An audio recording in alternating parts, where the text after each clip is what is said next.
door-to-door sales will expose who you are, at least in that moment in time. And what I mean by that is, for example, I've had a few summers where I was on point. My work ethic, my mindset, my self-belief, everything was just pretty much dialed. Not perfect, but pretty dialed.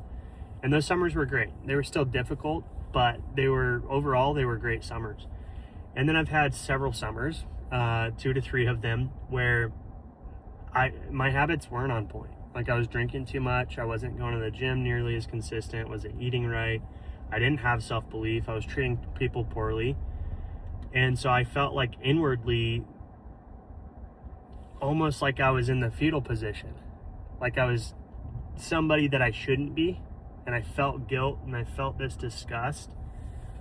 But luckily I had skills, and so, like, what I mean by the summer will expose you is that when I go out and I'm either leading teams or I'm actually knocking on doors, your skills can be your crutch, but at the end of the day, your mindset's gonna act as a governor. Because when you're trying to influence others and you're in this situation where somebody's got doubt, and it's your job to help overcome that doubt, because sales is ultimately a transfer of certainty. People have, regardless of how smart a customer is, people have this innate intuition of just being able to like feel something. And when you don't have self-belief in yourself because you've been a crappy person, like, you won't have the conviction to really transfer your certainty into them to get them to like see things from your point of view. And so naturally you just close less deals.